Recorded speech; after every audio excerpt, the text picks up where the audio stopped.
સુરતના કમરુનગરમાં ઘૂંટણસમાં પાણી ભરાતા હાલાકીનો સામનો કરવાનો વારો આવ્યો છે। પાલિકાના પ્રી મોન્સૂન કામગીરીના દાવાઓની પોલ ખુલ્લી પડી ગઈ છે। ભારે વરસાદથી સોસાયટીના પાર્કિંગમાં પાણી ભરાઈ ગયા। જળબંબાકારની સ્થિતિ સર્જાઈ છે। સ્થાનિકોને અવરજવરમાં મુશ્કેલી પડી ગઈ છે। પૂર જેવી પરિસ્થિતિ વચ્ચે પાલિકા તંત્ર નિષ્ફળ સાબિત થયું।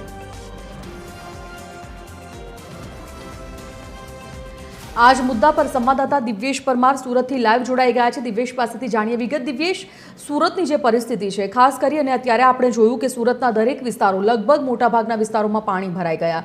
रोड रस्ताओं पर ज्यां जुओ त्यां पाणी देखाई रह्या छे, जेना कारणे नौकरियात वर्ग होय के विद्यार्थी होय के पछी धंधा रोजगारवाळा होय तमाम लोकोने असर पहोंची रही छे, प्रभावित थई रह्या छे।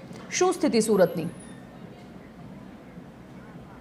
बिल्कुल संजीव, जे प्रकार सूरत शहर की बात करिए तो सूरत में आ वरसाद जैसे आफतनो वरसाद साबित थयुं छे। कारण के शहर में अनेक एवा विस्तारों है कि ज्यां पाणी छे ते भराया छे ने पाणी ओछा नहीं परंतु कमर समा अने घूंटण समा पाणी मोटा भागना विस्तारों में भराया छे। तेना ज कारणे वाहन चालकों ने नौकरियात वर्ग और विद्यार्थी वर्ग ने खूब ज हालाकीनो सामनो करवानो वारो आव्यो छे। अत्यारे पण जोई शकाय जे आखो रोड छे ते तळाव अने बेटमां फेरवायो छे अने तेने ज कारणे लोको छे ते हैरान परेशान थई रह्या छे। सूरत में आ डभोली विस्तार है, अहींया आ विस्तार में आ प्रकारनी समस्या जे छे थई छे। स्थानिक लोको छे एमनी साथे बात करीशुं। शुं कहेशो जे प्रकार अहींया पाणी भरायुं छे, केटला पाणी भराय ने कई रीतनी समस्या छे?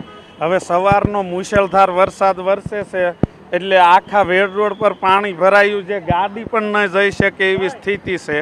અને સવારના અમારે પૂર્વ કોર્પોરેટર નરેન્દ્ર પાંડે અહીંયા અધિકારીઓને ફોન કરે, કામગીરી કરાવે છે। મેં પણ એક ગાર્ડન સમિતિવાળાને બોલાવીને એક ઝાડ પડ્યું તો રોડ બંધ થઈ ગયો તો કેન્સર હોસ્પિટલ પાસે તે ખુલ્લો કરાવ્યો।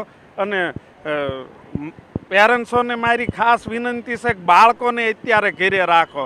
શોર્ટ સર્કિટના બનાવો બને છે, ગટરના ઢાંકણા ખુલ્લા છે, એટલે ખાસ કરીને એસએમસીના અધિકારીઓ પણ સવારના કામ ઉપર લાગેલા છે। અને એટલો મુસળધાર વરસાદ વરસે છે કે 1 કલાકમાં પૂરા રોડ ઉપર પાણી ભરાઈ જાય છે ને એક સાથે પાણી જવું અશક્ય છે। અને આ છે આપણે કોઝવે વાળો રોડ, ત્યાં પણ એટલું પાણી છે કારણ કે ગ્યાકા રોડ તરીકે એ રોડ ઓળખાય છે, પણ ત્યાં પાણી જવાનો એટલી વ્યવસ્થા નથી ને એટલો વરસાદ એક સાથે પડે એટલે આમ તો પાણી તો ભરાવાની સમસ્યા રહેવાની છે। बिल्कुल जी, पाणी भरावानी समस्या है कारण के रस्तो नहीं। पूर्व कोर्पोरेटर एमनी साथे बात करीशुं। शुं कहेशो नरेंद्रभाई, जे प्रकारे आ विस्तारमां पाणी भराय छे केटली लोकोने तकलीफ पड़ी रही? मारी उपर सवारे 10 वागे फोन आव्यो कि नरेंद्रभाई अहींया कोई छे नहीं, आप मददमां आवो। એટલે મને જેવી જાણ થતાં કામ બધું પૂર્ણ મૂકી અને અત્યારે જો હું આજે 4 કલાકથી છું, પરિસ્થિતિ કોઈ એવી ખરાબ નથી, પણ વરસાદ વધારે હોવાને કારણે આ તકલીફ આવી રહી છે। પણ જેમ મેં કીધું એમ પ્રજાને અત્યારે જાગૃત થવાની જરૂર છે। જે બાળકો જે મજા લઈ રહે છે એને પણ અત્યારે એને ઘરે રહેવાની જરૂર છે। અને મારી જે ફરજ છે નિભાવું છું। અમુક લોકો કહે ભાઈ સ્થાનિક કોર્પોરેટર કેમ નથી, સ્થાનિક કોર્પોરેટર શું કરી છે એ મને ખબર નથી, પણ મારી અત્યારે ફરજ નિભાવી રહ્યો છું। તમે પાલિકામાં હતા, ગત ટર્મમાં કોર્પોરેટર હતા, આ શું લાગે છે આ વખતે સુરત મહાનગરપાલિકાના પ્રી મોન્સૂન કામગીરી ખાડે ગઈ છે? હવે ખાડે ગઈ છે એવું તો ના કહી શકું, પણ કાંઈક ને કાંઈક આટલું પાણી આવતા આવે છે ખરું, વધારે વાત બરાબર છે, પણ કાંઈક ને કંઈક થોડી ઘણી પણ ખામી તો હશે એ જ દેખાય છે, એના કારણે વધારે દેખાય છે। બાકી હું બી લાઇટ એન્ડ ફાયરનો વાઇસ ચેરમેન તરીકે મેં ફરજ નિભાવેલી। પાણી હતું પણ પાણી 2 કલાકમાં ઉતરી જાય છે, પણ અત્યારે જોતા પાણીનો હજી ભરાવો છે, પણ આ ભરાવો અત્યારે હાલમાં રહેશે એવું મને લાગે છે। પાલિકાના પાપે અત્યારે લોકોને હેરાન થવાનું લખ્યું છે કારણ કે યોગ્ય કામગીરી નથી થઈ, રોડ રસ્તા પર અનેક ખાડાઓ પડી ગયા।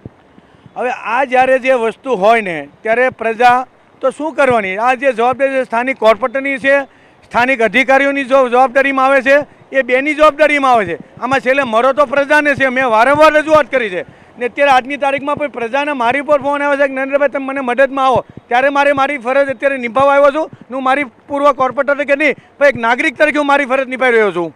બિલકુલથી જે પ્રકારે પાલિકાના પાપે જે પ્રકારે લોકોને હેરાન થવું પડી રહ્યું છે, તમે જણાવો કઈ રીતની પરિસ્થિતિને અત્યારે કેટલા હેરાન થઈ રહ્યા છે? અત્યારે જોઈ રહ્યા છીએ સવારનો એક ધારો વરસાદ ચાલુ છે।